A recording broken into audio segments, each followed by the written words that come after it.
नमस्कार आदाब दोस्तों, हम आपके लिए लेकर हाजिर हुए हैं मध्य प्रदेश विधानसभा चुनाव का महासर्वे ओपिनियन पोल। इस ओपिनियन पोल में हम आपको बताएंगे मध्य प्रदेश में आपकी बार किस पार्टी की बनेगी सरकार। क्या बीजेपी मध्य प्रदेश में फिर लहराएगी अपना परचम या कांग्रेस पार्टी अब की बार बीजेपी का करेगी सुपड़ा साफ। लेकिन सबसे पहले आपको बता दें, मध्य प्रदेश में विधानसभा की 230 सीटें हैं और किसी भी पार्टी को मध्य प्रदेश में अपनी सरकार बनाने के लिए 116 सीटें जीतने की ज़रूरत होती है। जो पार्टी मध्य प्रदेश विधानसभा चुनाव में 116 सीटें जीतती है वह अपनी सरकार बनाती है। तो दोस्तों, ये था मध्य प्रदेश विधानसभा चुनाव की सीटों का आंकड़ा। लेकिन अब आपको बता दें, मध्य प्रदेश विधानसभा चुनाव 2018 में किस पार्टी को कितनी सीटें मिली थी। जी हाँ दोस्तों, अगर मध्य प्रदेश विधानसभा चुनाव 2018 के रिजल्ट की बात करें तो यहाँ पर बीजेपी को 109 सीटें मिली थी। वहीं कांग्रेस पार्टी के खाते में 114 सीटें गई थी और बहुजन समाजवादी पार्टी को 2 सीटें मिली थी। वहीं 5 सीटें अन्य पार्टी के खाते में गई थी। तो दोस्तों, मध्य प्रदेश विधानसभा चुनाव में किसी पार्टी को बहुमत नहीं मिला था। लेकिन कांग्रेस पार्टी के नेता ज्योतिरादित्य सिंधिया कांग्रेस पार्टी से इस्तीफा देकर बीजेपी में शामिल हो गए थे और उनके साथ कई विधायक बीजेपी में शामिल हुए थे, जिसके बाद मध्य प्रदेश में बीजेपी ने अपनी सरकार बनाई थी। लेकिन दोस्तों, हम आपको बता दें, अब की बार मध्य प्रदेश विधानसभा चुनाव में किस पार्टी की सरकार बनेगी। सबसे पहले आपको बता दें, अगर वीडियो आपको अच्छा लगे तो वीडियो को दिल से लाइक करके चैनल को सब्सक्राइब कर लें और साथ ही साथ हमें कमेंट में जरूर बताएं कि आप हमारी वीडियो को किस राज्य और किस जिले से देख रहे हैं। दोस्तों, इसी के साथ बात करते हैं मध्य प्रदेश के पहले जिले की, जिसका नाम है खरगोन। खरगोन में विधानसभा की 6 सीटें हैं, जिसमें बीजेपी के खाते में मात्र 2 सीटें जा सकती हैं। वहीं कांग्रेस पार्टी को 3 सीटें मिलती दिखाई दे रही हैं और 1 सीट अन्य के खाते में जा सकती है। इसी के साथ बात करते हैं अगले जिले की, जिसका नाम है नीमच। नीमच में विधानसभा की 3 सीटें हैं, जिसमें बीजेपी के खाते में 2 सीटें जा सकती हैं। वहीं कांग्रेस पार्टी का यहाँ पर खाता नहीं खुल रहा है और 1 सीट अदर के खाते में जा सकती है। इसी के साथ बात करते हैं अगले जिले की, जिसका नाम है छिंदवाड़ा। छिंदवाड़ा में विधानसभा की 7 सीटें हैं, जिसमें बीजेपी को एक बड़ा झटका लग रहा है। छिंदवाड़ा जिले में बीजेपी को मात्र 2 सीटें मिल सकती हैं। वहीं कांग्रेस पार्टी के खाते में 5 सीटें जा सकती हैं और अन्य का यहाँ पर खाता नहीं खुल रहा है। इसी के साथ बात करते हैं अगले जिले की, जिसका नाम है इंदौर। इंदौर में विधानसभा की 9 सीटें हैं, जिसमें बीजेपी को मात्र 3 सीटें मिल सकती हैं। वहीं कांग्रेस पार्टी के खाते में 5 सीटें जा सकती हैं और 1 सीट अन्य के खाते में जाती दिखाई दे रही है। इसी के साथ बात करते हैं अगले जिले की, जिसका नाम है रतलाम। रतलाम में विधानसभा की 5 सीटें हैं, जिसमें बीजेपी को एक बड़ा झटका लग रहा है। बीजेपी के खाते में मात्र 1 सीट जा सकती है। वहीं कांग्रेस पार्टी को 3 सीटें मिलती दिखाई दे रही हैं और 1 सीट अन्य के खाते में जा सकती है। वहीं बात करते हैं अगले जिले की, जिसका नाम है टीकमगढ़। टीकमगढ़ में विधानसभा की 5 सीटें हैं, जिसमें बीजेपी को 2 सीटें मिल सकती हैं। वहीं कांग्रेस पार्टी के खाते में 3 सीटें जा सकती हैं और यहाँ पर अन्य का खाता नहीं खुल रहा है। वहीं बात करते हैं अगले जिले की, जिसका नाम है मंडला। मंडला में विधानसभा की 3 सीटें हैं, जिसमें बीजेपी का पूरी तरह से सुपड़ा साफ हो रहा है और यहाँ पर कांग्रेस पार्टी को 3 सीटें मिलती दिखाई दे रही हैं। मंडला जिले में अन्य का भी खाता नहीं खुल रहा है। इसी के साथ बात करते हैं अगले जिले की, जिसका नाम है गुन्ना। गुन्ना में विधानसभा की 4 सीटें हैं, जिसमें बीजेपी को 1 सीट मिल सकती है। वहीं कांग्रेस पार्टी के खाते में 2 सीटें जा सकती हैं और 1 सीट अन्य के खाते में जाती दिखाई दे रही है। वहीं बात करते हैं अगले जिले की, जिसका नाम है मुरैया। मुरैया में विधानसभा की 6 सीटें हैं, जिसमें बीजेपी के खाते में 2 सीटें जा सकती हैं।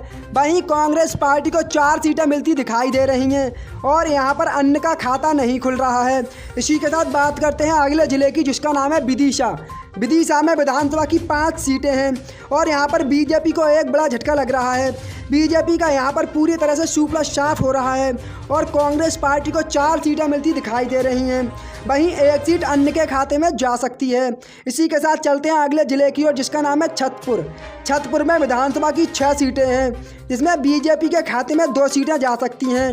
वहीं कांग्रेस पार्टी को 3 सीटें मिल सकती हैं और 1 सीट अन्य के खाते में जा सकती है। इसी के साथ चलते हैं अगले जिले की ओर, जिसका नाम है जबलपुर। जबलपुर में विधानसभा की 8 सीटें हैं, जिसमें बीजेपी के खाते में 3 सीटें जा सकती हैं। वहीं कांग्रेस पार्टी को 5 सीटें मिल सकती हैं और यहाँ पर अन्य का खाता नहीं खुल रहा है। इसी के साथ बात करते हैं मध्य प्रदेश के अगले जिले की, जिसका नाम है रायसेन। रायसेन में विधानसभा की 4 सीटें हैं, जिसमें बीजेपी के खाते में 1 सीट जा सकती है। वहीं कांग्रेस पार्टी को 3 सीटें मिलती दिखाई दे रही हैं और यहाँ पर अन्न का खाता नहीं खुल रहा है। इसी के साथ बात करते हैं अगले ज़िले की, जिसका नाम है ग्वालियर। ग्वालियर में विधानसभा की 6 सीटें हैं, जिसमें बीजेपी के खाते में 2 सीटें जा सकती हैं।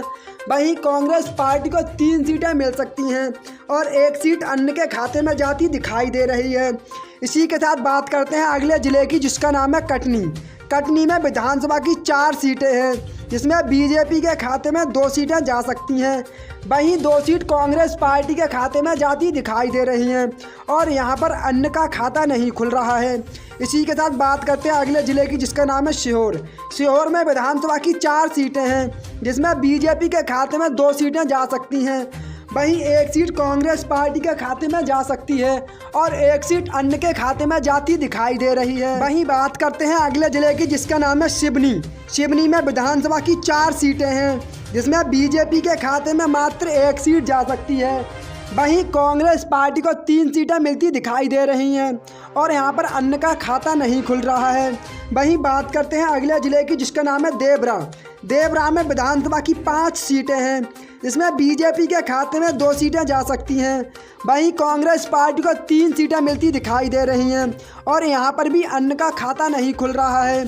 इसी के साथ बात करते हैं अगले ज़िले की, जिसका नाम है राजगढ़। राजगढ़ में विधानसभा की 5 सीटें हैं, यहाँ पर बीजेपी को 2 सीटें मिल सकती हैं। वहीं कांग्रेस पार्टी के खाते में 3 सीटें जा सकती हैं। वहीं बात करते हैं अगले ज़िले की, जिसका नाम है उज्जैन। उज्जैन में विधानसभा की 7 सीटें हैं, जिसमें बीजेपी के खाते में 5 सीटें जा सकती हैं। वहीं कांग्रेस पार्टी को 2 सीटें मिलती दिखाई दे रही हैं और यहाँ पर भी अन्य का खाता नहीं खुल रहा है। इसी के साथ बात करते हैं अगले ज़िले की, जिसका नाम है रीवा। रीवा में विधानसभा की 8 सीटें हैं, जिसमें बीजेपी के खाते में 3 सीटें जा सकती हैं। वहीं कांग्रेस पार्टी को 4 सीटें मिल सकती हैं और 1 सीट अन्य के खाते में जाती दिखाई दे रही है। इसी के साथ बात करते हैं मध्य प्रदेश के अगले ज़िले की, जिसका नाम है सागर। सागर में विधानसभा की 8 सीटें हैं, जिसमें बीजेपी के खाते में 4 सीटें जा सकती हैं। वहीं कांग्रेस पार्टी के खाते में 3 सीटें जा सकती हैं और 1 सीट अन्य के खाते में जाती दिखाई दे रही है। वहीं बात करते हैं अगले ज़िले की, जिसका नाम है बालाघाट। बालाघाट में विधानसभा की 6 सीटें हैं, इसमें बीजेपी के खाते में 3 सीटें जा सकती हैं। वहीं 3 सीट कांग्रेस पार्टी के खाते में जाती दिखाई दे रही हैं। वहीं बात करते हैं अगले ज़िले की, जिसका नाम है शिवपुरी। शिवपुरी में विधानसभा की 5 सीटें हैं, जिसमें बीजेपी के खाते में 3 सीटें जा सकती हैं। वहीं कांग्रेस पार्टी के खाते में 1 सीट जा सकती है और 1 सीट अन्य के खाते में जाती दिखाई दे रही है। इसी के साथ बात करते हैं अगले ज़िले की, जिसका नाम है भीड़। भीड़ में विधानसभा की 5 सीटें हैं, इसमें बीजेपी के खाते में 2 सीटें जा सकती हैं। वहीं कांग्रेस पार्टी को 3 सीटें मिल सकती हैं। वहीं बात करते हैं अगले ज़िले की, जिसका नाम है थार। थार में विधानसभा की 7 सीटें हैं, इसमें बीजेपी के खाते में 2 सीटें जा सकती हैं। वहीं कांग्रेस पार्टी को 4 सीटें मिल सकती हैं और 1 सीट अन्य के खाते में जाती दिखाई दे रही है। वहीं बात करते हैं मध्य प्रदेश के अगले ज़िले की, जिसका नाम है सतना। सतना में विधानसभा की 7 सीटें हैं, जिसमें बीजेपी के खाते में 3 सीटें जा सकती हैं। वहीं कांग्रेस पार्टी को 4 सीटें मिल सकती हैं। वहीं बात करते हैं अगले ज़िले की, जिसका नाम है भोपाल। भोपाल में भी विधानसभा की 7 सीटें हैं, जिसमें बीजेपी को 3 सीटें मिल सकती हैं। वहीं कांग्रेस पार्टी के खाते में 4 सीटें जा सकती हैं। इसी के साथ बात करते हैं अगले ज़िले की, जिसका नाम है बैतूल। बैतूल में विधानसभा की 5 सीटें हैं, इसमें बीजेपी के खाते में 2 सीटें जा सकती हैं। वहीं कांग्रेस पार्टी को 3 सीटें मिल सकती हैं। इसी के साथ बात करते हैं अगले ज़िले की, जिसका नाम है बड़वानी। बड़वानी में विधानसभा की 4 सीटें हैं, जब बीजेपी के खाते में 1 सीट जा सकती है। वहीं कांग्रेस पार्टी के खाते में 2 सीटें जा सकती हैं और 1 सीट अन्य पार्टी के खाते में जा सकती है। वहीं बात करते हैं अगले ज़िले की, जिसका नाम है सीधी। सीधी में विधानसभा की 4 सीटें हैं, जिसमें बीजेपी के खाते में 2 सीटें जा सकती हैं। वहीं कांग्रेस पार्टी को 1 सीट मिल सकती है और 1 सीट अन्य के खाते में जाती दिखाई दे रही है। तो दोस्तों, ये था मध्य प्रदेश विधानसभा चुनाव का महासर्वे ओपिनियन पोल। इस ओपिनियन पोल में हम आपको बता दें, अब की बार बीजेपी को मात्र 75 सीटें मिल सकती हैं। वहीं कांग्रेस पार्टी के खाते में 135 सीटें जा सकती हैं और 20 सीटें अन्य पार्टी के खाते में जा सकती हैं। तो दोस्तों आपको बता दें, मध्य प्रदेश में विधानसभा की 230 सीटें हैं और किसी भी पार्टी को मध्य प्रदेश में अपनी सरकार बनाने के लिए 116 सीटें जीतने की ज़रूरत होती है। जो पार्टी मध्य प्रदेश विधानसभा चुनाव में 116 सीटें जीतती है वह अपनी सरकार बनाती है। और हिंद न्यूज़ पॉलिटिक्स के सर्वे के मुताबिक अब की बार कांग्रेस पार्टी मध्य प्रदेश में 135 सीटें जीतकर पूर्ण बहुमत से अपनी सरकार बनाएगी। तो दोस्तों ये था मध्य प्रदेश विधानसभा चुनाव का महासर्वे ओपिनियन पोल। इसमें आपको कोई समस्या मालूम दी हो या हमने किसी पार्टी की किसी जिले में कम या ज़्यादा सीटें दिखाई हो तो हमें कमेंट में ज़रूर बताएं। दोस्तों मिलते हैं अगली वीडियो में, तब तक के लिए दिल से जय हिंद और जय भारत।